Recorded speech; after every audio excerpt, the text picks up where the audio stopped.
සුබෝදයසනක් අපි අද කතා කරන්න බලාපොරොත්තු වෙන්නේ මේ COVID-19 සම්බන්ධයෙන් මේ මොහොතේදී වර්තමානයේ මතුවලා තියෙන තත්ත්වය සම්බන්ධයෙන්. එතෙන්දී විශේෂයෙන්ම මේ අලුත් ප්‍රභේද මතුවීමත් සමග ලෝකේ පුරා වගේම අපේ රට තුලත් ඇති වෙලා තියෙන කතාබහ විශේෂ සැලකිල්ලට අපි ලක් කරන්න ඕන රටක් විදිහට අපි ඉස්සරහට යනකොට. විශේෂයෙන්ම ලෝකේ ප්‍රවණතා අපි ගත්තාම ලෝකේ පුරාම අපිට ජනවාරි මාසයට සාපේක්ෂව පෙබරවාරි මුල සතිය වෙනකොට සමස්ත දෛනික රෝගීන් වාර්තා වීමේ යම් අඩුවක් අපිට දකින්න ලැබෙනවා. ඒක යම් සුබදායි ආරංචියක්. ලෝක සෞඛ්‍ය සංවිධානයේ පවා පවතින දත්ත විශ්ලේෂණය කළා 17%ක වගේ ප්‍රමාණයක අඩුවක් ලෝකේ පුරා මේ තත්ත්වය විශේෂයෙන්ම වැඩියෙන් රෝගීන් වාර්තා වෙච්ච ඇමරිකා එක්සත් ජනපදයේ සහ යුරෝපයේ ආශ්‍රිතව රෝගීන් වාර්තා වීමේ අඩුවක් පැහැදිලිව දකින්න ලැබෙනවා. ඒ සඳහා විශේෂයෙන්ම හේතු ගණනාව බලපාන්න පුළුවන් එන්නත් කරන වැඩසටහනේ ප්‍රධාන එකක්. එන්නත් කරන්නේ හරහා රෝග පාලනයට යම් රුකුලක් ලැබෙනවාද කියන ඉඟියක් තමයි මේ රෝගීන් ප්‍රමාණය මේ විදිහට ක්‍රමක්‍රමයෙන් අඩුවීම හරහා පේන්නේ. ඊට අමතරව විශේෂයෙන්ම රෝගීන් සංඛ්‍යාව ඉහළ යාම සඳහා විශේෂයෙන් බලපාපු යුරෝපයට සහ ඇමරිකාවට උත්තර අර්ධගෝලයේ උදා වෙච්ච සීත කාලයේ බලපෑමේ යම් අවම වීමත් එක්ක මේ ඇතිවන තත්ත්වයක්ද කියන එකත් අපි හදාරන්න ඕන. ඊට අමතරව ලෝකයේ බොහෝ රටවල් මේ අලුත් වෛරස් ප්‍රභේදයත් එක්ක ඒ ප්‍රභේදය අවම කිරීම සඳහා ගත්ත ශනික ක්‍රියාමාර්ග විශේෂයෙන්ම අපි මේ රටවල් ලොක්ඩවුන් කළා, රටවල් අගුරු දාලා, ප්‍රදේශ හුදකලා කළා, සංචාරන සීමා පනවමින් ගත්ත ක්‍රියාමාර්ග අනිවාර්යයෙන්ම මේ රෝග තත්ත්වය පාලනය කිරීම සඳහා රුකුල් වුණා කියන එක තමයි බැලූ බලමට පේන්න තියෙන්නේ. එතකොට ඇමරිකා එක්සත් ජනපදයේ දැන් සමස්ත රෝගීන් ගාන ලක්ෂයේ සීමාව දක්වා දෛනික වාර්තා වෙන අඩු වෙලා තිනවා. මොකද මේක කලින් ලක්ෂ 3-4 එක දවසට වාර්තා වුණා. නමුත් අපිට පේන්න තියෙන දේ තමයි මේ රෝගීන් ගාන අඩු වුණාට තාමත් සමස්තයක් විදිහට සිද්ධ වෙන දෛනික මරණ ගානේ එහෙම සැලකිය යුතු අඩුවක් දකින්න ලැබෙන්නේ නැහැ. මරණ ගාන යම් ඒකාකාරී මට්ටමකට 10 15 අතර ප්‍රමාණයක් දෛනිකව ලෝකයේ පුරා මරණ සිද්ධ වෙන බව තමයි පේන්නේ. එතකොට එංගලන්තය තුල පවා සමස්තයක් විදිහට 50000 60000 වාර්තා වෙච්ච රෝගීන් ගාන දැන් 15000 20000 අතර ප්‍රමාණයකට අඩු වෙලා තියෙනවා. නමුත් මරණ ගාන ස්ථායි අගයක තියෙනවා ලෝකේ පුරාම වගේම එංගලන්තය තුල. ඒ හරහා අපිට කියවෙන පණිවිඩය තමයි රෝගීන් සංඛ්‍යාව සහ මරණ සංඛ්‍යාව අතර ඒ බලපෑම ඇතිවීම සඳහා ගත වෙන කාල සීමාවේ තියෙන වෙනස. ඒ කියන්නේ සාමාන්‍යයෙන් රෝගීන් වැඩියෙන් වාර්තා වීම මරණ වලින් පිළිබිඹු වෙන්න ගන්නේ සති 2-3ක විතර පරතරයක් තියෙනවා.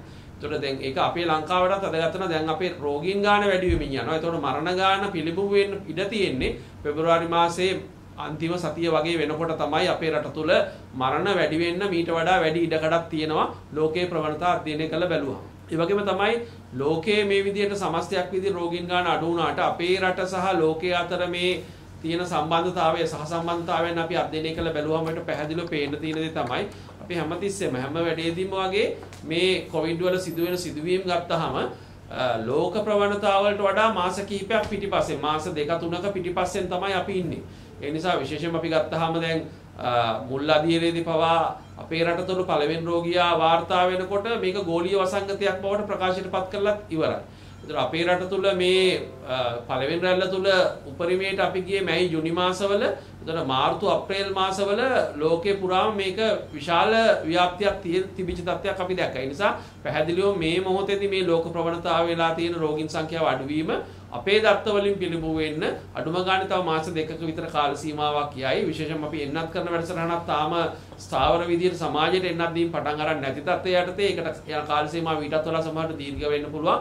ඒ නිසා ස්වභාවික විදිහට මේක ලෝකයේ තියෙන ප්‍රවණතාවත් එක්ක ගලපමින් අපි ඉස්සරහට ගියත් අපේ රට තුල රෝගී අඩුවීමක් දකින්න අපිට අප්‍රේල් මාසයේ පහු වෙනකන් ඉන්න වෙයි කියන එක තමයි දැනට අනුමාන කරන්නේ. ඒ නිසා විශේෂයෙන්ම මේ අතරතුර කාලය කළමනාකරණය කර ගැනීම සඳහා අපි දක්ෂ වෙන්න ඕන රටක් විදිහට. එහෙම නැති වුණොත් එහෙම අපේ රෝගීන් සංඛ්‍යාව වගේ මරණ සංඛ්‍යාව වැඩි වෙන්න පුළුවන්. මොකද ලෝකයේ ප්‍රවණතා අධ්‍යයනය කළාම දැන් ඇමරිකා එක්සත් ජනපදයේ වැඩිහිටි ජනගහනය අතර රෝගී ඉතාම ශීඝ්‍රයෙන් ව්‍යාප්ත වෙලා මරණ ඉතාම ශීඝ්‍රයෙන් වුණාට පස්සේ දැන් ඇමරිකා එක්සත් ජනපදයේ තුල ළමා ජනගහනය තුල මිලියන 3කට වැඩි ප්‍රමාණයක් මේ වෙනකොට ආසාදිතයන් බවට පත් වෙලා තියෙනවා. ඒ හින්දා මේ විශේෂයෙන් අවධානම සහිත ළමා ජනගහනය දවසින් දවස ඇමරිකා එක්සත් ජනපදයේ තුල වැඩි වෙමින් තියෙනවා. ඒ හින්දා මෙන්න මේ කියන කාරණා සහ යුරෝපයේ සහ අනිත් රටවල් වල විශේෂයෙන්ම මේ ඇති වෙලා තියෙන තත්ත්වයන් සැලකිලිට අරගෙන අපේ ක්‍රියාමාර්ග අපි ශක්තිමත් විදිහට ගමන් කළ යුතුයි කියලා රජ්‍ය වෛද්‍යාරික සංඝ විදිහට අපි යෝජනා කරනවා. ඊළඟ කාරණේ තමයි මේ ලංකාවේ මේ වෙනකොට මොන වගේ තත්ත්වයක්ද තියෙන්නේ. විශේෂයෙන් මේ අලුත් ප්‍රභේද සොයා ගැනීමත් එක්ක ලංකාවේ ඇති වෙලා තියෙන තත්ත්වය විශේෂයෙන්ම අපිට බැලුවලට පේන තියෙන දේ තමයි බස්නාහිර තිබිච්ච අර අවදානම මුලදී තිබුණ ලොකු අවදානමක් සමස්ත රෝගීන්ගෙන් 80%ක් 85ක් විතර දෛනිකව බස්නාහිරින් වාර්තා වුණේ. නමුත් අතරමැදි අවස්ථාවලදී බස්නාහිර අවදානම ඊටම අවම තැනකට ගිහිල්ලා 40% මට්ටමට අඩු වුණා බස්නාහිර අවදානම.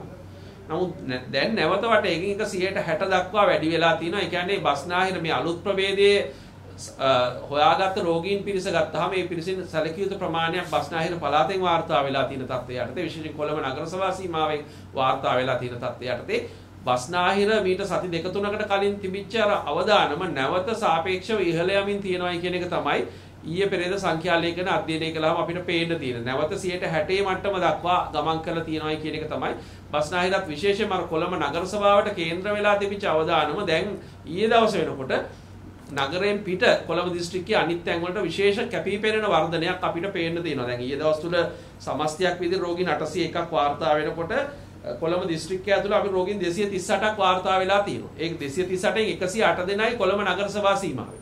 130 දෙනෙක්ම කොළඹ නගර සභා සීමාවෙන් මෙපිට ඉන්න කොළඹ දිස්ත්‍රික්කයේ ඇතුලේ සෞඛ්‍ය වෛද්‍යධාරී කාර්යාලවල. දැන් උදාහරණ විදිහට ඊයේ දවසේ සංඛ්‍යා ලේඛන ගත්තාම අපිට මහරගම ප්‍රදේශයෙන් රෝගීන් 16 දෙනෙක් වාර්තා වෙනවා. මහරගම ඒතකොට අවදානම දවස ගානේ මේ සංඛ්‍යාවත් එක්ක එකතු වෙමින් යනවා.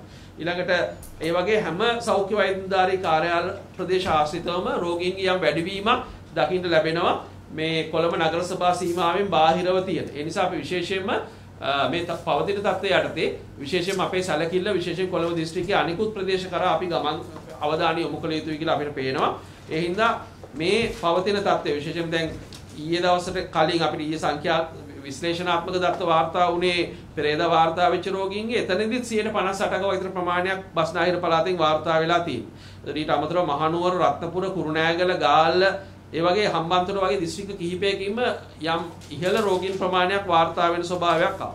නමුත් අපිට යම් සුබදායි තත්ත්වයක් අපිට පේන්න තියෙන කියන එක මතක් කරන්න ඕන. මොකද PCR රේට් එක, කියන්නේ 100ක් PCR කළාම පොසිටිව් වෙන රේට් එක අපිට පහුගිය සතියේ මැද හරියදී අපිට 7 දක්වා වැඩි වුණා.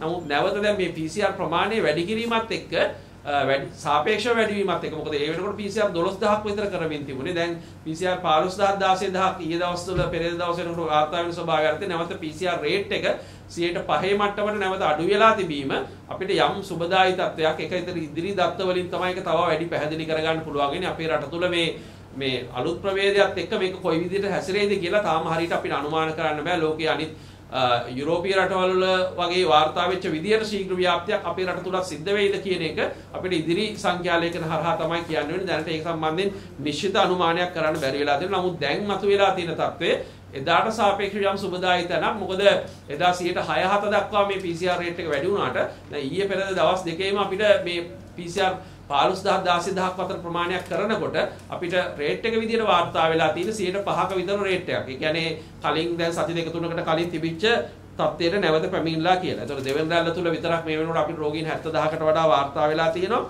නමුත් මෙතන ප්‍රශ්නේ තියෙන්නේ අපි දිගටම කිව්වා මේ නිල වශයෙන් මාධ්‍යට සහ ජනතාවට එන තොරතුරු සහ සෞඛ්‍ය අමාත්‍යාංශයේ ආපදා කළමනාකරන ඒකකයේ සතු දත්ත අතර තියෙන නොගැලපීම. ඒතකොට මේක නිවැරදි කරන්න ඕන කියන එක අපි සෞඛ්‍ය සේවා අධ්‍යක්ෂක ජෙනරාල්තුමාට දැනුම් දීලා තියෙනවා. දැන් උදාහරණ විදිහට ඊයේ දවසේ තුල මේ නිකුත් කරපු වාර්තාව ගත්තාම දැන් ඊයේ අපිට රෝගීන් 801නේ.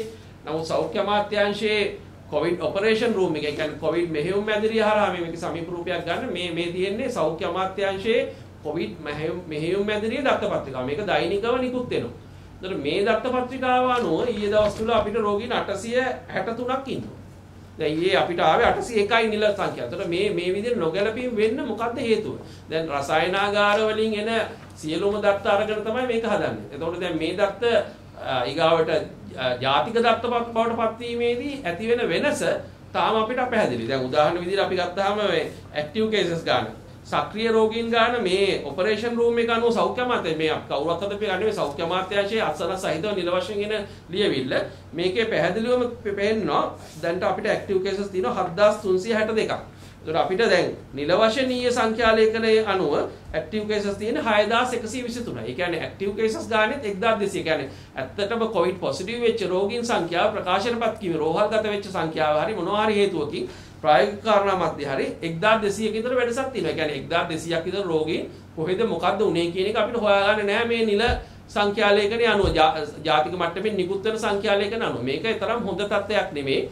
ඒ නිසා අපි දිගටම කිව්වා මේ නොගැලපීම. ඒ කියන්නේ මේ සංඛ්‍යාලේඛන අතර පරස්පරයන් නොගැලපීම අපේ රටක් විදිහට අපි මේ පද්ධතිය කළමනාකරණය කරගන්න අනිත් පැත්තෙන් ජනතාවගේ විශ්වාසය තියාගෙන මේ වැඩ කටයුතු කරන්න බලවත් බාධාවක් වෙලා තියෙනවා. ඒ නිසා අපි යෝජනා කරනවා සෞඛ්‍ය අමාත්‍යාංශයට සෞඛ්‍ය අධ්‍යක්ෂක ජනරාල්තුමාට මේ දත්ත වෙනස පිළිබඳ හරි පැහැදිලි කිරීමක් රට ඉදිරියේ තබන්න. එහෙම නැතුව ඉස්සරහට ගමන් කිරීම හරහා එක පැත්තකින් සෞඛ්‍ය වෘත්තිකයන්ට තමන්ගේ බිම් මට්ටමේ තත්ත්වය හරියට ප්‍රකාශ වෙන්නේ නැහැ දත්තවලින්. අනිත් පැත්තෙන් ජනතාවට විශ්වාසය නැති වෙනවා අපේ පද්ධතිය කෙරෙහි මේ පවතින තත්ත්වය. අනිත් පැත්තෙන් අපිට ගත්තාම අපිට හරි තීන්දුව తీරන ගන්න මේ දත්තවල වෙනස්කම බාධාවක් බවට පත් වෙලා තියෙනවා. ඒ නිසා විශේෂයෙන්ම මෙන්න මේ කියන තත්ත්වයන් යටතේ අපේ රට තුල මේ බස්නාහිර අවදානම නැවත වටයකින් යම් මට්ටමකට වැඩි වෙමින් තියෙනවායි කියන සාධකත් සැලකිලිට අරගෙන මේ පවතින තත්ත්වය සම්බන්ධයෙන් ඊටාම සමීපව තොරතුරු අපි විශ්ලේෂණය කරන්න ඕන. මොකද මේ පෙබරවාරි මාසේ මේ ගෙවි ගිය දවස් 14 දී විතරක් අපිට රෝගීන් 11443ක් වාර්තා වෙලා තියෙනවා.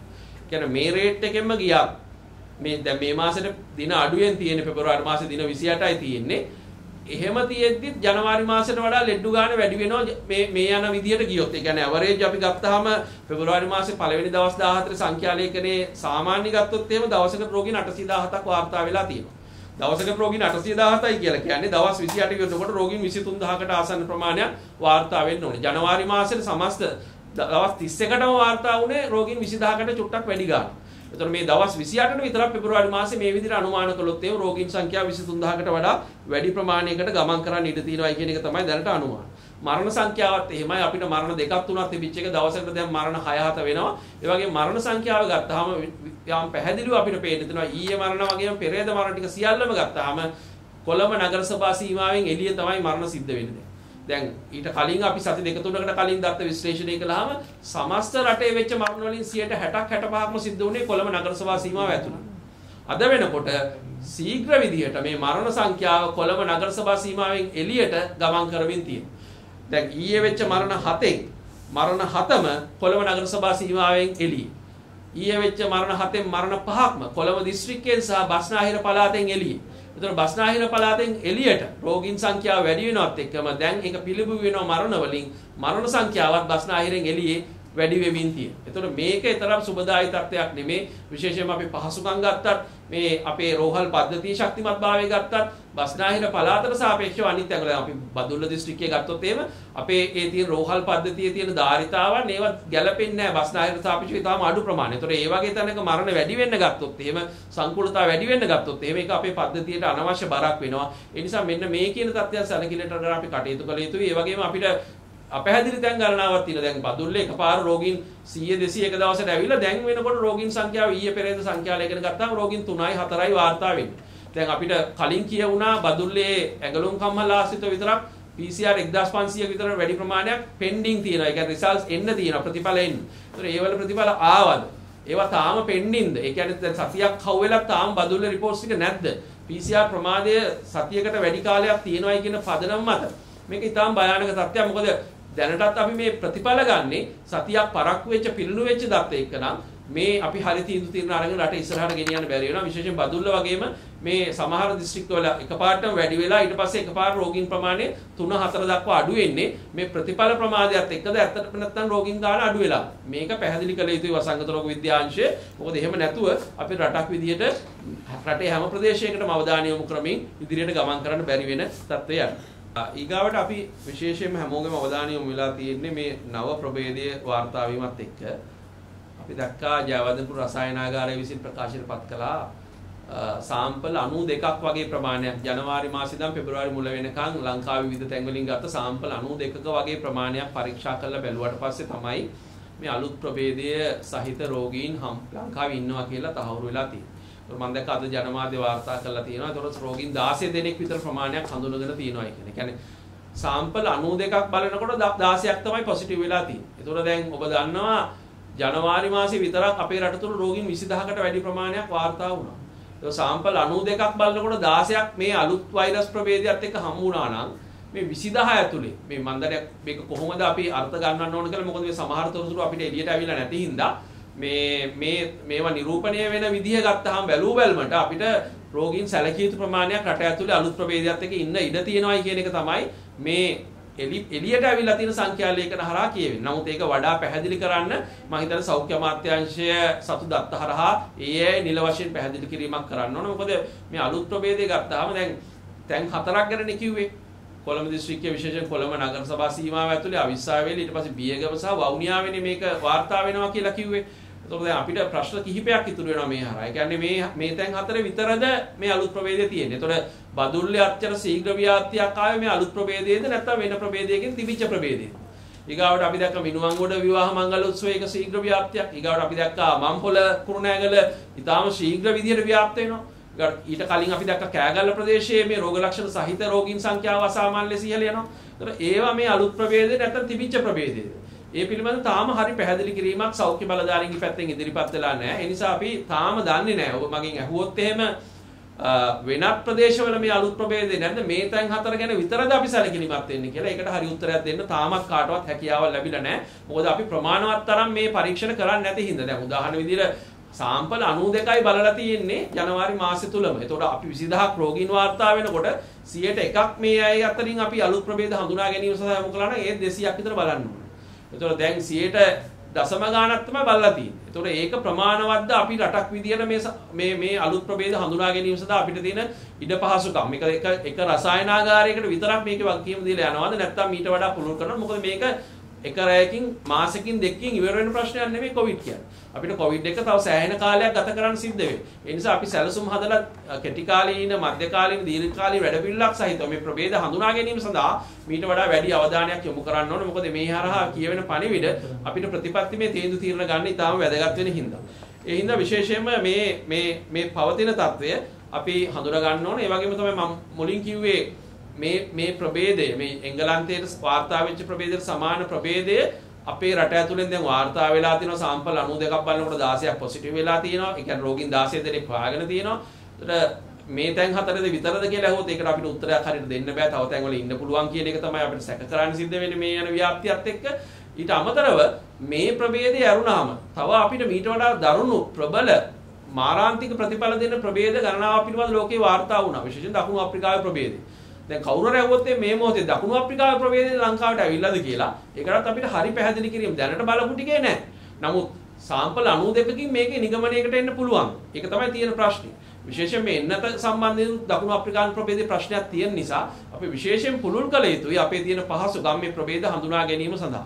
ඒ නිසා මෙන්න මේ කියන තත්ත්වයන් අපි නිවැරදිව කළමනාකරණය කරගත්තේ නැත්නම් අපි රටක් විදියට අනතුරුදායක තැනකට තමයි ගමන් කරන්න සිද්ධ වෙන්නේ. නමුත් ජනතාවට අපි කියනවා මේ බලධාරීන්ගේ වගකීම තමයි ප්‍රභේද හඳුනාගෙන හරි ප්‍රතිපත්තිමේ තීරණයට අනේක. නමුත් ජනතාවට මේ මොහොතේ තියෙන වගකීම තමයි වඩා වැඩි අවධානයෙන් යුක්තව වඩා වැඩි වගකීමක් සහගතව අපි කියලා දීලා තියෙන මූලික සෞඛ්‍ය හුරුපුරුදුත් එක්ක ජීවත් වෙන එක. මොකද මේ ප්‍රභේද තව 10ක් ආවත් අපිට කරන්න තියෙන එකම දේ ජනතාවගේ පැත්තෙන් හැසිරීමේදී කරන්න තියෙන එකම දේ තමයි මේ මුවාවරණයක් හරියට පාවිච්චි කරන එක, අත්සෝදන එක, මීටරේ දුර තියාගෙන ඉන්න එක ඇතුළු මේ කියලා දීලා තියෙන දේවල්. දැන් මේ අලුත් ප්‍රභේදයේ තියෙන ශීඝ්‍ර ව්‍යාප්තියත් එක්ක වෙනදට වඩා 50%කට වැඩි ව්‍යාප්තියකට යන්න පුළුවන් කියලා තත්ත්වය යටතේ ජනතාවට වෙනදට වඩා වැඩි වගකීමකින් මේ අපි කියලා දීලා තියෙන පුරුදුවල නිරත වෙන එක තමයි ජනතාවගේ පැත්තෙන් කරන්න තියෙන්නේ. ඒ අරුණාම අනවශ්‍ය කලබලයක් ඇති කරගෙන අනවශ්‍ය තත්ත්වයන් නිර්මාණය කරගන්න එක නෙමෙයි ජනතාවගේ පැත්තෙන් එන්න ඕන. කලබල වෙන්නේ නැතුව මේ මොහොත කළමනාකරණය කර ගැනීමේදී බලධාරීන් දෙන ඒ උපදෙස් මත කටයුතු කිරීම තමයි ජනතාවගෙන් බලාපොරොත්තු වෙන්නේ. ඒ නිසා මේ නව ප්‍රභේදය හමු වුණත් අපේ රට තුල මේක පාලනය කරන්න ඕන තරම් අපිට හැකියාවන් තියෙනවා. ඒ හැකියාවන් අපි පාවිච්චි කරමින් මේ මොහොත සඳහා ගත යුතු නිවැරදි තීරණ හරහා ගමන් කළ යුතුයි. එතෙන්දී විශේෂයෙන්ම අපි රටක් විදියට ලෝකයේ මේ අනිත් රටවල් වල මේ සම්බන්ධයෙන් අනුගමනය කරපු ක්‍රමවේද මොනවද කියන එක සම්බන්ධයෙන් අපි සැලකිලිමත් වෙන්න ඕන. විශේෂයෙන්ම අපි දැක්කා මේ අලුත් වෛරස් ප්‍රභේදයේ හමු වීමත් එක්ක එංගලන්තේ කොහොමද හැසිරුණේ කියලා. ප්‍රංශයේ කොහොමද හැසිරුණේ කියලා. ජර්මනිය කොහොමද හැසිරුණේ කියලා. දකුණු අප්‍රිකාව කොහොමද හැසිරුණේ කියලා. දැන් නවසීලන්තේ කොහොමද හැසිරෙන්නේ කියලා. ඕස්ට්‍රේලියාව කොහොමද හැසිරුණේ කියලා. මේ බොහෝ රටවල් මේ අලුත් වෛරස් ප්‍රභේදයත් එක්ක සෙල්ලම් කරන්න ගියේ නැහැ. මේ අලුත් වෛරස් ප්‍රභේදයත් එක්ක අනතුරුදායක ක්‍රීඩාවක නිරත වෙන්න ගියේ නැහැ. ආරක්ෂිත පැත්තට වැඩි බර දීලා මේ වෛරසය සම්බන්ධයෙන් අපි නොදන්න දේවල් ගැන වැඩි බරක් දීලා ඒ රටවල් සම්බන්ධයෙන් ඊටාම තීරණාත්මක තීන්දුව රාශියකට ඒ රටවල් නිරත වුණා. ඒක ප්‍රතිඵල විදිහට දැන් ඊයේ දවස්වල අපි දැක්කා නවසීලන්තයේ මේ අපේ දර්ශකවල උඩින්ම ඉන්න රට. නවසීලන්තය තමයි ලෝකයේම පිළිගැනීම සාර්ථකව මේ රෝගේ පාලනය කරපු රට විදියට ලෝකයෙන් පිළිගැනීම ලැබලා තියෙන දැන් නව ශ්‍රීලංකේ. ඒතකොට නව ශ්‍රීලංකයේ ඊයේ දවස් ඕක්ලන්ඩ් වල රෝගීන් 3 දෙනෙක් හම් වෙනකොට ඒ ඕක්ලන්ඩ් සම්පූර්ණ නගරයම වහලා දාන ප්‍රදේශයම වහලා දාන තැනට නව ශ්‍රීලංකේ ගමන් කළා. අගුළු දාලා ලොක්ඩවුන් කරන තැන. ඕස්ට්‍රේලියාවේ ප්‍රාන්ත කිහිපයක් එහෙම කළා.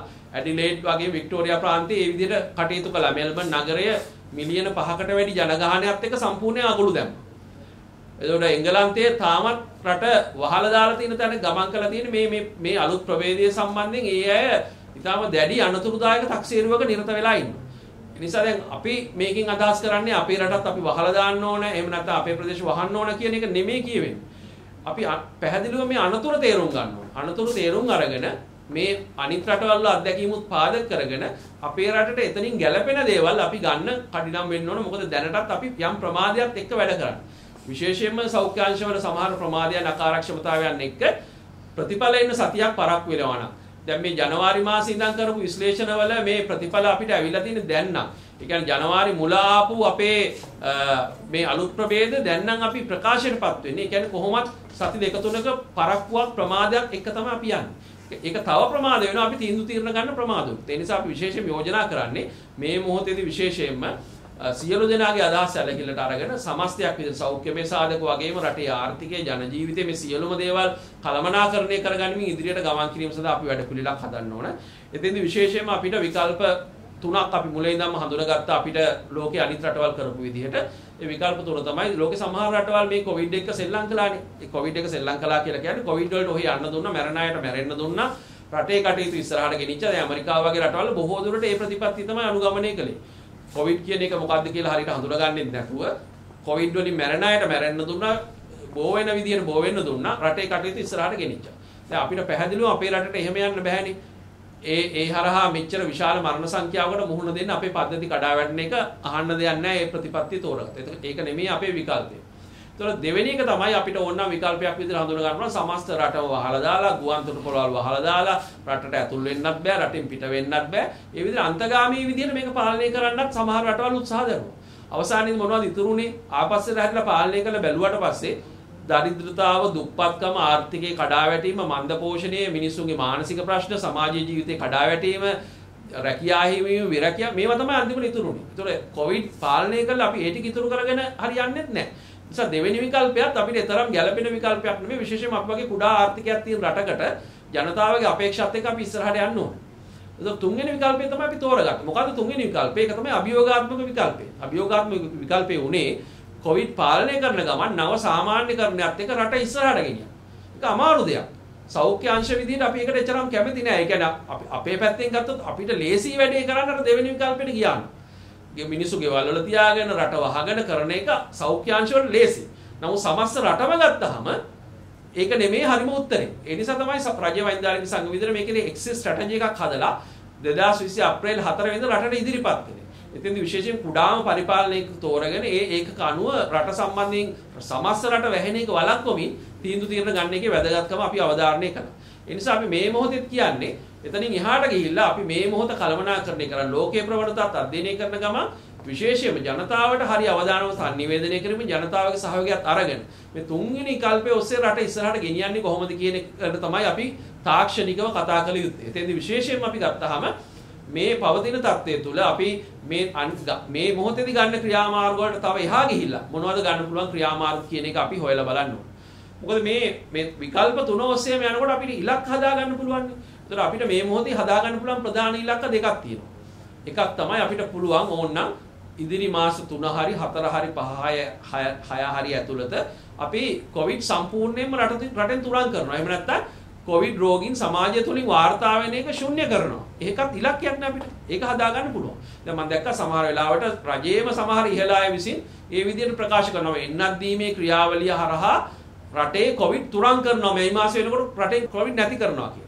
මතක තියාගන්න කාරණේ තමයි ලෝකේ ගොඩක් රටවල් මේ එන්නත් කරන වැඩසටහන එක පලියක් විදිහට තමයි පාවිච්චි කරලා තියෙන්නේ. ඒ අරුණාම මේකෙදි එන්නත හරහාම මේ දේ කරන්න බෑ. ඒතර පළවෙනි අපිට තියෙන ඉලක්කය අපි ඒකනම් අපි රට විදියට තෝරගන්නේ. ඒ කියන්නේ අපි ඉලක්කයේ විදියට ගන්නවා නම් ඉදිරි මාස 3 මැයි මාස වෙනකොට අපේ සමාජය තුලින් රෝගීන් වාර්තා වෙන එක ශුන්‍ය කරනවා කියලා දැන් අරන් තියෙන ක්‍රියාමාර්ග ප්‍රමාණවත් නැහැ. එහෙමනම් මීට වඩා දැඩි සංචරණ සීමා වලට යන්න වෙනවා, නගර අතර සංචරණ සීමා වලට යන්න වෙනවා. ඒ වගේ විවිධ මීට වඩා එහා ගිය දැඩි ක්‍රියාමාර්ග වලට යන්න වෙන ජනතාව දැනුවත් කරන අතරතුරේ. නමුත් අපි තීරණය කරනවා නම් මේ මොහොතේදී අපි කොවිඩ් එක ජීවත් වෙනවා. කොවිඩ් ගෝලීය වසංගතයක් විදිහට තියෙන තාක්කල් අපි කොවිඩ් යම් ප්‍රමාණයක් රටෙන් වාර්තා වේ පාලනය කරන අතරතුරේදී අපේ ජන ජීවිතේ නව සාමාන්‍යකරණයත් එක්ක ඉස්සරහට ගෙනියනවා කියන ඉලක්කය නම් අපි හදාගන්නේ. මේ දන්න ක්‍රියාමාර්ග වල පොඩි පොඩි වෙනස්කම් කරලා අපිට ඉස්සරහට යන්න පුළුවන්. නමුත් අනිවාර්යෙන් මරණ ප්‍රමාණයක් සිද්ධ වේ රට ඇතුලේ. අනිවාර්යෙන්ම රෝගීන් ගාන වැඩි වෙයි. දැනට නැති ප්‍රදේශ වලින් රෝගීන් වාර්තා වේ. ඒ විකල්පයට අපි ගියොත් එහෙම ඒ ඉලක්කයට අපි ගියොත් රජය සහ සෞඛ්‍ය බලධාරීන් නිශ්චිතව මේ ඉලක්ක දෙකෙන් අපි තෝරගන්නේ මොන ඉලක්කයද කියලා මුලින් තීරණය කරන්න ඕන. ඒක ජනතාවට ප්‍රකාශ කරන්න. ඒතකොට ජනතාවටත් ලේසි මේ සම්බන්ධයෙන් තමන්ගේ දායකත්වය මොකක්ද කියලා තීරණය කරන්න. ඒ හින්දා තමයි මේ අලුත් ප්‍රභේදය ආවට පස්සේ අපි හැසිරෙන්න ඕන විදිය මොකක්ද? අපි මීට වඩා එහා ගිහිල්ලා ගන්න ඕන ක්‍රියාමාර්ග මොනවද කියන එක සෞඛ්‍යමය වශයෙන් තාක්ෂණික නිර්දේශ වසංගත රෝග විද්‍යාංශය විසින් ඉතාම කඩිනමින් රජයට ලබා දිය යුතුයි කියලා අපි දැන් දවස් 2-3ක් තිස්සේ කියන්නේ. නමුත් තාමත් අපි දන්නේ නැහැ ඒ තොරතුරු රජයට බලධාරීන්ට වසංගත රෝග විද්‍යාංශය විසින් දීලා තියෙනවාද කියලා. ඒ නිසා අපි කියනවා තවදුරටත් ප්‍රමාද කරන්නේ නැතුව වහාම වසංගත රෝග විද්‍යාංශය මේ තාක්ෂණික නිර්දේශ රජයට ලබා දිය යුතුයි. මේ අලුත් වෛරසයට අපි මුහුණ දෙන්නේ කොහොමද කියන කාරණා.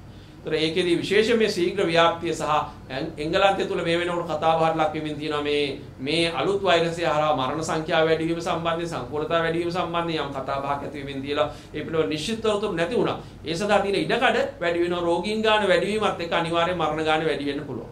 ඒක දැනටත් සිද්ධ වෙමින් තියෙනවා. ඒ නිසා අපි විශේෂයෙන්ම මේ නව ප්‍රභේදය කළමනාකරණය කරගන්න අපේ තියෙන වැඩපිළිවෙල උපක්‍රමශීලී ප්‍රවේශයන්හි මොනවද ඇති කරගන්න වෙනස්කම් කියන එක සම්බන්ධයෙන් අපි කතා කරමින් ගමන් කළ යුතුයි. විශේෂයෙන්ම අපි දකිනවා බිම් මට්ටමේ ඉන්න සෞඛ්‍ය වෘත්තිකයන් වන මහජන සෞඛ්‍ය පරීක්ෂක මහතුරු ඇතුළු ඒ අය මේ වෙනකොට ඒ අය මුහුණ දෙන අපහසුතා පිළිබඳ සෞඛ්‍ය වෛද්‍යධාරීවරුන් ඇතුළු ඒ අය රටට ප්‍රකාශ කරමින් ඉන්නවා. ඒතර ඒ අයගේ අදහස් සැලකිල්ලට අරගෙන මේ මොහොතේදී බිම් මට්ටම තියෙන තත්ත්වයන් සැලකිල්ලට මොකද අපිට ඊටාම සීමිත ධාරිතාවක් තියෙන පද්ධතියක් තියෙනවා. දැන් උදාහරණයක් විදිහට ගත්තොත් එහෙම අපිට සමස්ත වෛද්‍යවරු ඉන්නේ සීමිත ප්‍රමාණයක්. ඒ අයතුනුත් යම් ඊටාම සීමිත ප්‍රමාණයක් තමයි මහජන සෞඛ්‍ය ශාස්ත්‍රයේ බිම් මට්ටමේ සෞඛ්‍ය වෛද්‍යධාරී කාර්යාවල. ඒතර මහජන සෞඛ්‍ය පරීක්ෂකවරු ඊටාම සීමිත ප්‍රමාණයක්. ඒතර අපේ මානව සම්පත කොහොමත් සීමිතයි. අපේ භෞතික සම්පතුත් සීමිතයි. අපේ රෝහල් ගාන සීමිතයි. ඒතර මේ ආවේක්ෂණ ක්‍රියාවලියට යොදවන්නේ නිලධාරීන් ටික සීමිතයි. රෝගී ප්‍රතිකාර සඳහා නොදවන්නේ නිලධාරීන් ටික සීමිතයි. භෞතික සම්පත් සීමිතයි. ඒ නිසා මේ ඒ විදින අත්දැකීම් මේ මොහොතේදී විශේෂයෙන්ම අපි පහුගිය සතිය දෙක ඇතුළත ගම්පහ දිස්ත්‍රික්කයේ සමස්ත සෞඛ්‍ය වෛද්‍යධාරීවරු සමග විශේෂ සාකච්ඡාවක් කළා. කොළඹ දිස්ත්‍රික්කයේ සෞඛ්‍ය වෛද්‍යධාරීවරු සමග සාකච්ඡාවක් කළා. මේ දෙකේදීම හෙළි වෙච්ච දේ තමයි ඒ අය ඊටාම අභියෝගාත්මක කාල පරිච්ඡේදයක් ගත කරමින් ඉන්නවා. විවිධ දුෂ්කරතා මැද කිසිදු දිරිගැන්වීමකින් තොරව ඒ අය වැඩ කටයුතු කරමින් ඉන්නවා. ඒ නිසා බලධාරීන් ලැජ්ජ වෙන්න ඕන මේ පවතින තත්ත්වය සම්බන්ධයෙන්. මොකද කිසිදු දිරිගැන්වීමකින් තොරව ඒ අයට අවශ්‍ය පහසුකම් ටික අපි බලාපොරොත්තු වෙන මට්ටමින්, ඒ කියන්නේ අඩුම ගානේ වාහන ඉන්ධන ඇතුළු මේ ප්‍රශ්න ගණනාවකට මුහුණ දෙමින් ඉන්නේ. සමහර තැන්වල රියදුරු මහත්තුරු නැහැ. විශේෂයෙන් කොළඹ දිස්ත්‍රික්කය ඇතුලේ ඒ වගේ ප්‍රශ්න ගණනාවකට අපි මුහුණ දෙමින් ඉන්නේ. ඒ නිසා අපි මේ රෝග පාලනය කරනවා නම් මේ සෞඛ්‍ය කාර්යාලවල රැකගෙන ඉස්සරහට යන්න ඕනේ. ඒ වගේම පද්ධතිය රැකගෙන ඉස්සරහට යන්න ඕන. ඒකට නිශ්චිත වැඩපිළිවෙළ සකස් කිරීමේදී මේ මොහොතේ මතුවලා තියෙන අභියෝගාත්මක තත්ත්වයක් එක්ක අපි රට ඉස්සරහට කොහෙද ගෙනියන්නේ කියන එක තාක්ෂණිකව වගේම වටපිට සාධක සියල්ල සැලකිලිට අරගෙන ක්‍රියාත්මක කළ යුතුයි කියලා අපි යෝජනා කරනවා. ඊළඟට මම හිතන්නේ අපි විශේෂයෙන්ම එන්නත ගැන කතා කළ යුතුමයි. එන්නත මේ වෙනකොට අපි 1,80,000කට වැඩි ප්‍රමාණයකට දීලා තියෙනවා. එතකොට අපි ඊළඟ පියවර විදියට එන්නත ලබා දීමේදී අපි අනුගමනය කරන්න ඕන ක්‍රියාමාර්ග මොනවද කියලා කතා කරමින් ඉන්නවා. විශේෂයෙන් පෞද්ගලික අංශය සහ වෛද්‍ය ශිෂ්‍යයන් ඇතුළු මේ පිරිසට එන්නත ලබා දීම සඳහා මේ වෙනකොට සැලසුම් සකස් වෙමින් තියෙනවා.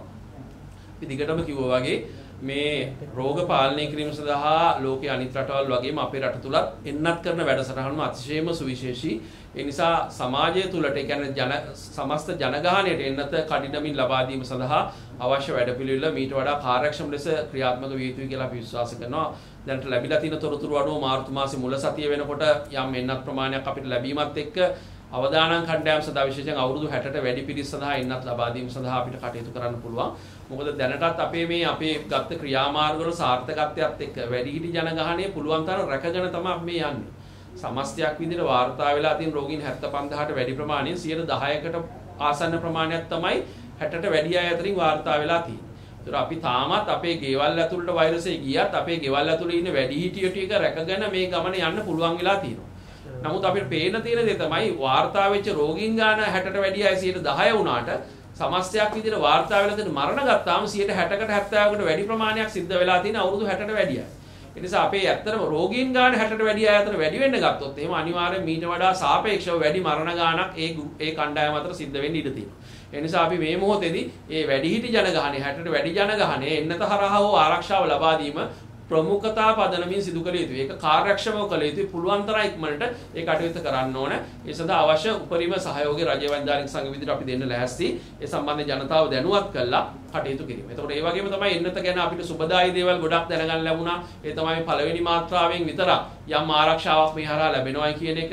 එතකොට එන්නතට අපි එන්නත් කරන වැඩසටහන යනකොට ඒක හරි වැදගත් වෙනවා. ලෝකයේ මේ දක්වා කියලා තියෙන පරීක්ෂණ ප්‍රතිඵල ඒ වගේම මේ අලුත් ප්‍රභේද ආවත් ඒ අලුත් ප්‍රභේද වලටත් මුහුණ දෙන්න හැකියාව විශේෂයෙන්ම එංගලන්ත ප්‍රභේදයට මුහුණ දෙන්න හැකියාව දැනට අපේ රට තුල වාර්තා වෙලා තියෙන නව වෛරස් ප්‍රභේදයට මුහුණ දෙන්න හැකියාව අපි දැනට පාවිච්චි කරන ඇස්ට්‍රාසෙනිකා එන්නතට තියෙනවා කියන එක වාර්තා වෙලා තිනවා. ඒකත් යම් සුබදායී කාරණයක්. ඒකත් අපි විශේෂයෙන්ම අපිට ලැබිච්ච වාසියක් විදිහට අපි සලකන්න ඕන. නමුත් අපි තාම දන්නේ නැහැ දකුණු අප්‍රිකානු ප්‍රභේදය ඇතුළු ඒ ප්‍රභේද රට ඇතුළට ඇවිල්ලාද කියලා. මොකද ඒවා ආවොත් එහෙම ඒවා දැනට කරලා තියෙන පරීක්ෂණ හරහා පෙන්නලා තියෙනවා ඒවා මේ වෛරස් ප්‍රභේදයට ඔරොත්තු දෙන්නේ නැහැයි කියලා. දැනට දකුණු අප්‍රිකාව ඇස්ට්‍රාසෙනිකා එන්නත භාවිතය නවත්තලා තියෙනවා. ඒ නිසා විශේෂයෙන්ම අපි මෙන්න මේ එන්නත හරහා ඇති වෙලා තියෙන තත්ත්වයන් අපි සැලකිලිමත් වෙන්න ඕනේ. ඒ වගේම යම් සංවාදයක් දැන් ඇති වෙලා තියෙනවා. මේ අලුත් දැනුමත් එක්කනේ අපි හැමතිස්සෙම මේ අලුත් එන්නත අලුත් රෝගයක් ඒ තත්ත්වය යටතේ එන්නත දෙවෙනි මාත්‍රාව දෙන්නේ කවදාද කියන එක ප්‍රශ්නේ සම්බන්ධයෙන් සංවාදයක් ඇති වෙලා තියෙනවා. එතෙන්දී වඩාත්ම තාක්ෂණිකව නිවැරදි තීරණ මේ වෙලාවේ ගන්න එක වැදගත් වෙනවා. මොකද ලෝකයේ ඔප්පු වෙලා තියෙන සාධකය තමයි මේ ඉමුන් රියැක්ෂන් එක. එහෙම නැත්නම් මේ ප්‍රතිශක්තිය ඇඟ තුළ ගොඩ නැගීම. මේ ඩෝසස් දෙක අතර ગેප් එක වැඩි වෙන්න හොඳයි කියන එක. ඒ කියන්නේ සති 4න් දෙනවට වඩා සති 12න් දෙන එක වඩා හොඳයි. ඒ ප්‍රතිශක්තිය දීර්ඝකාලීන ගොඩ නැගීම සඳහා කියන එක තහවුරු වෙලා තියෙන කාරණා. ඒ නිසා අපේ මේ ඉන්නතත් දෙවෙනි මාත්‍රාව සති 4න් දෙනවද නැත්නම් ඊට වඩා තරමක් එහාට ගෙනියනවද කියන එක වසංගත රෝග විද්‍යානුකූලව වගේම මේ වෙනකොට මතුවලා තියෙන සාධක සැලකිලිදාරන් ක්‍රියාත්මක කරන්න ඕනේ. එතෙන්දී විශේෂයෙන්ම මේ අපිට මේ මොහොතේ අපේ ඉලක්කය වෙන්න ඕන දීර්ඝකාලීනව ඇති කරන ප්‍රතිශක්තියද නැත්නම් කෙටි කාලීන වැඩි ප්‍රමාණයකට එන්නතේ ආරක්ෂාව දීලා මේ පවතින තත්ත්වය යම් මට්ටමකට කෙටි කාලීනව මර්ධනය කර ගැනීම.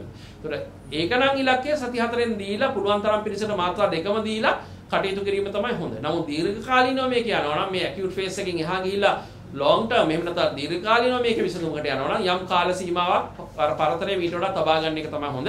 ඒකෙදි වාසි අවාසි දෙකම කිරලා මැරලා අපේ රටට ගැළපෙනම ප්‍රොටෝකෝල් එක මොකක්ද? එහෙම නැත්නම් මාර්ගෝපදේශය මොකක්ද කියන එක වසංගත රෝග විද්‍යාශාස්ත්‍රය විසින් පැහැදිලි කළ යුතුයි කියලා කියනවා. ඒ වගේම තමයි මම දැක්කා මේ එන්නත් මාත්‍රා ප්‍රමාණය පිළිබඳ මේකේ ගැටලුවක් මතුවලා තිබුණ පහුගිය දවස්වල ජනමාධ්‍ය හරහා ආවා.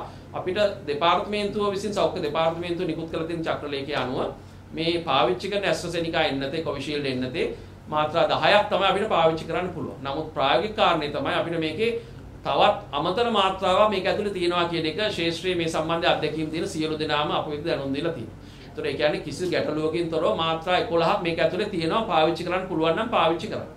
නමුත් මතක තියාගන්න ඕන කාරණේ තමයි අපි මෙතෙන්දී ලෝකයේ අනිත් රටවල් වල පවතින තත්ත්වය සැලකෙන්න ගන්නවා. දැන් හෙළිදරව් වෙන පරිදි ලෝක සෞඛ්‍ය සංවිධානයක් දැන් නිර්දේශ කරනවා නම් මේ මාත්‍රා 11ම පාවිච්චි කරන්න කියලා.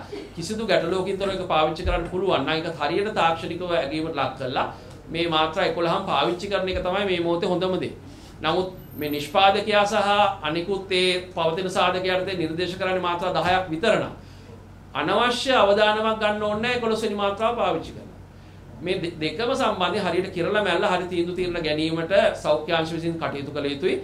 දැනට ඇවිල්ලා තියෙන සාධක ඔස්සේ අපිට බැලුමට පේන්න තියෙන දේ තමයි එන්නත් සඳහා ඊටාම තරංකාරී තත්ත්වයක් ලෝකයේ තුල නිර්මාණය වෙලා තියෙනවා. එක මාත්‍රාවක් අපි හැමෝටම හරියට වටිනවා. ලෝක සෞඛ්‍ය සංවිධානයේ පවා දැඩි අර්බුදයකට ලක් වෙලා තියෙනවා. කොවැක්ස් වැඩපිළිවෙල යටතේ නොමිලේ එන්නත් බෙදා දීම හරියට කරගන්න. මොකද ලෝකේ ධනවත් බලවත් රටවල් මේ එන්නත් ඔක එක්රැස් කරමින් ඉන්න නිසා ඒ නිසා මේ එක පැත්තකින් මේ විදිහට එන්නත් අපතේ දාන එක ජාතික වශයෙන් විතරක් නෙමෙයි ජාත්‍යන්තරව ගත්තත් ඒක යම් බැරෑරුම් තත්ත්වයක්. ඒ නිසා අපි තේරුම් ගත යුතුයි මේ පවතින සියලුම තත්ත්ව එන්නත් වලට ඇති වෙලා තියෙන ඊටාම තද තරංකාරීත්වය ඒ නිසා මේ මාත්‍රා හැම එකක්ම පාවිච්චි කරන එකේ වැදගත්කම ඒ වගේම මේ ලැබිලා තියෙන ලෝක ප්‍රවණතා සහ ලෝක සෞඛ්‍ය සංගঠন නිර්දේශ සහ නිෂ්පාදකයන්ගේ නිර්දේශ යටතේ අපි විසින් මේ සම්බන්ධයෙන් ගත යුතු හොඳම ක්‍රියාමාර්ගකට ගිහිල්ලා අපිට යම් හැකියාවක් තියෙනවා නම් ඊතුරු මාත්‍රාව පාවිච්චි කරන්න.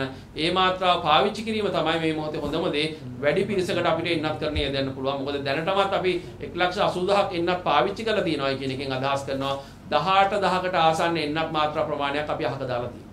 ඒතර මේක අපිට ලැබිලා තියෙන නිර්දේශ වලට පිටින් එක කරලා තියෙනවා. ඒක ලොකු අපරාධයක්. ඒ නිසා අපි මේ සම්බන්ධයෙන් වසංගත රෝග විද්‍යාංශයට වගේම සෞඛ්‍ය සේවා අධ්‍යක්ෂ ජනරාල්තුමාට යෝජනා කරනවා පවතින තත්ත්වය අධ්‍යයනය කළා මේ සියලුම හැම එන්නක් මාත්‍රාවම පාවිච්චි කරන්න අපිට තියෙන හැකියාව හොයලා බලලා ඒ සම්බන්ධයෙන් අලුත් මාර්ගෝපදේශ සෞඛ්‍ය වෘත්තිකයන්ට නිකුත් කරන්න කියන කාරණය. ඒ වගේම තමයි තව එක කාරණයක් මම හිතන්නේ ගොඩක් දෙනෙක් මේ සම්බන්ධයෙන් අපෙන් විමසීම් කළා. ඒ තමයි මේ එන්නත් සහ මේ අරක්කු සිගරට් අතර තියෙන සම්බන්ධය. දැන් රජයේ වෛද්‍යානික සංගමය කියන්නේ අපි දිගටම මේ අරක්කු සිගරට් වලට විරුද්ධව මද්යශාල වලට විරුද්ධව මත්ද්‍රව්‍ය වලට විරුද්ධව ලොකු සටනක් කරපු සංවිධානයක්. අපි කවදාත් ප්‍රතිපත්තියක් විදිහට මේ අරක්කු සිගරට් මද්යශාල වලට විරුද්ධව අපේ හඬ නගලා තියෙනවා. ඒ නිසා අපි ජනතාවට නිතරම කිව්වේ මේ හරහා වෙන්න පුළුවන් සෞඛ්‍යමය සාධක, සමාජමය සාධක, ආර්ථිකමය සාධක මේ සියල්ල සලකලා බලනවා රටේ ඉදිරි ගමන සඳහා තියෙන ප්‍රධාන බාධාව බවට පත් වෙලා තියෙනවා මේ අරක්කු සහ සිගරට්. ඒ නිසා දැනටත් අපි කියන්නේ ඒ ප්‍රතිපත්තිය උඩ පිහිටලා අරක්කු සිගරට් අධෛර්යමත් කරන්න, ඒව භාවිතෙන් ජනතාව ඉවත් කරන්න මේ කොවිඩ් පාවිච්චි කරන එකේ කිසි වරදක් නැහැ. කොවිඩ් හරහා ඒ පණිවිඩය ලබා දීමේ කිසි වරදක් නැහැ. නමුත් මෙතෙන්දී විශේෂයෙන්ම මේ විද්‍යාත්මක ඇත්ත తත්වයේ ජනතාවට පැහැදිලි කරන්න ඕන නැත්නම් ජනතාව අතරමං වෙනවා. මෙතෙන්දී විශේෂයෙන්ම මේ අපි කොවිඩ් සහ අරක්කු සිගරට් අතර සම්බන්ධය බැලුවොත් එහෙම ඊටාම් පැහැදිලිව කොවිඩ් අමතක කළා දැම්මත් අරක්කු සිගරට් බොන කෙනෙක්ට තියෙන සෞඛ්‍යමය අවදානම ඊටාම වැඩි නොබොන කෙනෙකුට වඩා. ඒක අපි වෙනම පැත්තකින් තියෙනවා. නමුත් කොවිඩ් ගැන හිතලා බැලුවත් අරක්කු සිගරට් බොන කෙනෙකුට නොබොන කෙනෙකුට වඩා 3-4 ගුණයක වැඩි ඉඩකඩක් තියෙනවා රෝගේ වැළඳෙන්න. ඒ වගේම තමයි තව කිහිප ගුණයක ඉඩකඩක් තියෙනවා නොබොන කෙනෙකුට සාපේක්ෂව කොවිඩ් වැළඳිලා මේ අරක්කු බොන කෙනෙක්ට මරණයටපත් වෙන සංකුලത ඇති වෙනවා. ඒ නිසා කොහොමත් මේ කොවිඩ් තියෙන මොහොතේදී අරක්කු සිගරට් වලින් ඈත් වෙන එක තමයි තමන්ගේ සෞඛ්‍ය ආරක්ෂාව වගේම රටේ අනාගතය ගැන හිතන ඕනම කෙනෙක් කළ යුතු දෙයක්. ඊළඟට එන කාරණේ තමයි මොකක්ද එහෙමනම් මේ අරක්කු සිගරට් හා කොවිඩ් එන්නත අතර තියෙන සම්බන්ධය කියලා. ලෝකයේ මේ දක්වා කරන පරීක්ෂණවලදී තහවුරු වෙලා තියෙන දෙයක් තමයි මේ ප්‍රතිශක්ති දැන් අපි එන්නත ලබා දීමෙන් බලාපොරොත්තු වෙන්නේ එන්නත හරහා ඇඟ ඇතුලේ මේ ලෙඩේට විරුද්ධව සටන් කරන ප්‍රතිශක්තියක් හදන එකනේ. ඒ ප්‍රතිශක්තිය හදන ක්‍රියාවලිය අඩපණ කරන්න හේතු වෙනවා කියන එක ලෝකේ තහවුරු වෙලා තියෙනවා අරක්කු සිගරට් හරහා. මතක තියාගන්න අඩපණ කරන්න. 100%කින් ශුන්‍ය කරන්න නෙමෙයි. ඒ නිසා මතක තියාගන්න ඔබ මේ මොහොතේදී අරක්කු සිගරට් බොන කෙනෙක් නම් හොඳම දේ තමයි එකෙන් බැහැර වෙන එක. ඔබ එන්නත විඳ ගන්න බලාපොරොත්තුෙන් ඉන්න කෙනෙක් නම් හොඳම දේ තමයි එකෙන් බැහැර වෙන එක. ඒ වයින් බැහැර වෙන එක. නමුත් එකෙන් අදහස් කරගන්න නැහැ අරක්කු සිගරට් ඔබට අත්හරින්න බැහැයි කියන ඒ පදනම මත අපිට එන්නත ඔබට විඳින්න බැහැයි කියලා. ඒ හරහා ඔබට වෙනම විශේෂිත අතුරු ආබාධ හෝ විශේෂිත හානියක් සිද්ධ වෙන්නේ නැහැ. නමුත් සිදුවෙන දේ තමයි ඔබට අරක්කු සිගරට් නොබන කෙනෙකුට සාපේක්ෂව ඔබේ ඇඟ ඇතුලේ මේ හැදෙන ප්‍රතිශක්තිය අඩුවෙන් තමයි හැදෙන්නේ. ඒ කියන්නේ ඔබට බේත විද්දත් ලෙඩේ හැදෙන්න තියෙන ඉඩකඩ සිගරට් අරක්කු නොබන කෙනෙකුට සාපේක්ෂව වැඩි. ඒ නිසා මේ මොහොතේ අපි විසින් ජනතාව දැනුවත් කළ යුත්තේ පුළුවන් තරම් අරක්කු සිගරට් නොබී ඉන්න එන්නත විඳ ගන්න විශේෂයෙන්ම. නමුත් ඔබ අරක්කු සිගරට් බොන කෙනෙක් කියලා එන්නත විඳ ගන්න නැතුව ඉන්න එපා. ඒ හරහා ඔබට යම් ආරක්ෂාවක් ලැබෙන හින්දා වාසි ආවාස දෙක කිරලා මැල්ලා ගත්තාම ඔබට වැඩි වාසියක් තමයි අත් වෙන්නේ ඔබ අරක්කු සිගරට් බොන කෙනෙක් වුණත් එන්නත විදීමේ.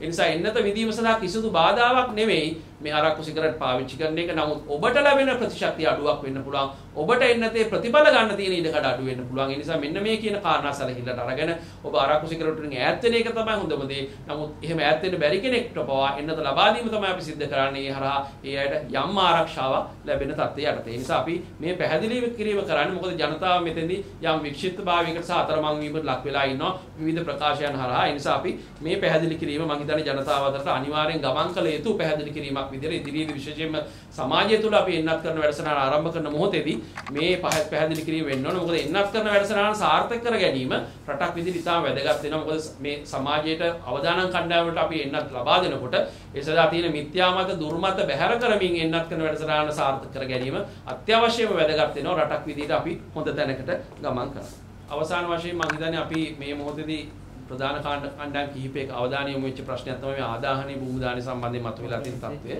මේ දෙගිඩියාවෙන් ඉස්සරහට ගමන් කිරීමේ හින්දා අවසන් නිශ්චිත විසඳුමක් නැතුව ගමන් කිරීම හොඳ තත්ත්වයක් නෙමෙයි. ඒ නිසා අපි විශේෂයෙන්ම මේ අගමැතිතුමාගේ ප්‍රකාශයත් එක්ක පාර්ලිමේන්තුවේදී වෙච්ච ලෝකයේම මේ සම්බන්ධයෙන් අවධානය යොමු කරලා තියෙනවා. අපි දුන්න පණිවිඩත් එක්ක. ඒ නිසා අපි මේ සම්බන්ධයෙන් අවසන් තීරණය වහාම ප්‍රකාශයට පත් කළ යුතුයි කියලා අපි විශ්වාස කරනවා. එතෙන්දී මේ කමිටු දෙකක් ගැන අද කතා බහට ලක් වෙමින් තියෙනවා. මේ කමිටු දෙකක් කරහා මේ සම්බන්ධයෙන් කතා බහ වීමම යම් ව්‍යාකූල තත්ත්වයේ වැඩි දියුණු කිරීමක්. මම දැක්කා දැන් ඊයේ දවස්වල මුලින් පත් කරපු කමිටුවේ සභාපතිවරු ඇවිල්ලා එකක් කියනවා. ඊළඟට පත් කරපු කමිටුවේ සභාපතිතුමිය ඇවිල්ලා තව එකක් කියනවා. දැන් මේ හරහා කවුද අතරමං වෙන්නේ අන්තිමට ජනතාව. ඒ නිසා අපි කියනවා අඩුම ගන්න දැන් කමිටු දෙකක් තියෙනවනේ නිල වශයෙන් පත් කරපු මේ කමිටු දෙක මේසෙක වාඩි වෙන්න.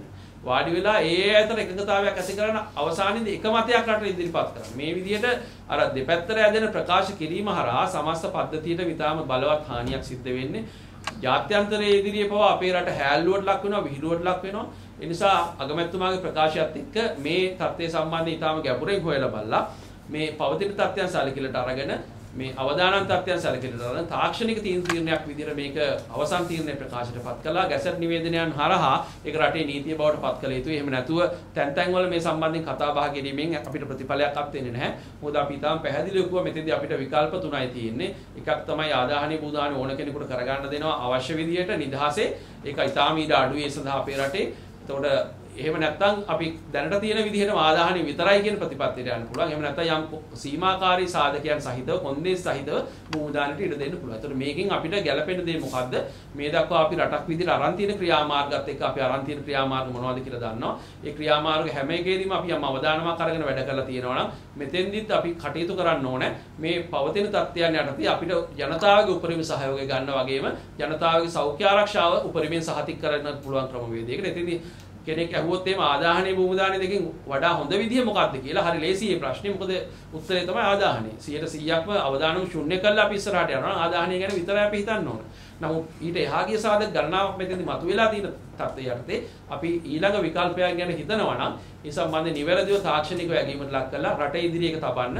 ඒ හරහා මේ ජනතාවට මේ පද්ධතිය ගැන විශ්වාසය තියලා සියලු ජන කණ්ඩායම් වල සහයෝගය අරගෙන ඉදිරියට ගමන් කිරීම සඳහා අවශ්‍ය වාතාවරණය රට තුළ නිර්මාණය වෙන්න ඕන මේ කොවිඩ් සම්බන්ධයෙන් කතා කිරීමේදී කියලා අපි විශ්වාස කරනවා. ડોક્ટર දැන් අපි දැක්කා ඊයේ මහජන සෞඛ්‍ය පරීක්ෂකවරුන් ප්‍රකාශ කරනවා යම් කිසි දෙයක රට වැසීමක් කළ යුතුයි නැත්නම් මේක පාලනය කරන්න බැහැ කියලා. ඔවුන් තමයි බිම් මට්ටමේ ඉන්න සමාජිකෝ මේ සම්බන්ධයෙන්. ඒකට ඔවුන් මේම දෙයක් කියන්නේ යම් කිසි අනුතරක් තියෙන බව මොකද පේන්නේ.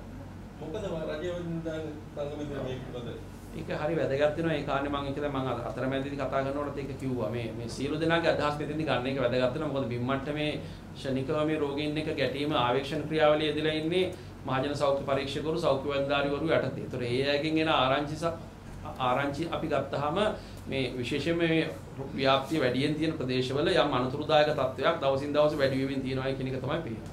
නමුත් අපි තේරුම් ගන්න ඕන දේ තමයි රටක් විදිහට තීරණ ගන්නකොට මේ සියලුම තොරතුරු එක තැනකට අරගෙන ජාතික මට්ටමේ මේ කළමනාකරන එක වැදගත් වෙනවා.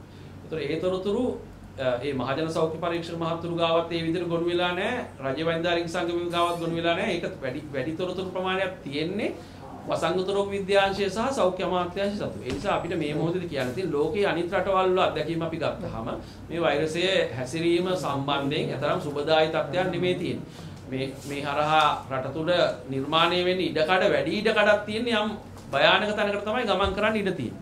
ඒත් එතෙන්දී ලෝකයේ අනිත් රටවල් දැන් ඒකනේ දැන් මේ කිසිදු රටක් මේ ලොක්ඩවුන් කරලා අගුළු දාලා කැමැත්තෙන් කළේ නැහැනේ.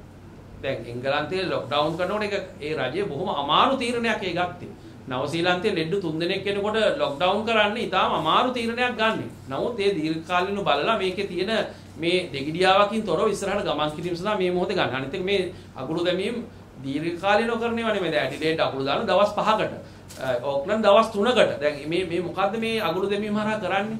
අගුළු දැමීම හරහා කරන්නේ අපි කාල වේලාව ගන්නවා. ඒ කියන්නේ අපේ පද්ධති ටික හරියට ගොනු කරගන්න, අපේ වැඩපිළිවෙල නිශ්චිතව හදාගන්න අවශ්‍ය කරන කාල වේලාවක් අපි වැඩිපුර ගන්නවා. දැන් අපි මිනිස්සු හැමතැනම ගමන් කරනකොට නිදහසේ සංචරණය කරනකොට අර අපිට සමහර දේවල් අපිට හරිය සැලසුම් හදා ගන්නකොට රෝගේ ව්‍යාප්ත වෙලා ඉවර වෙන්න පුළුවන්.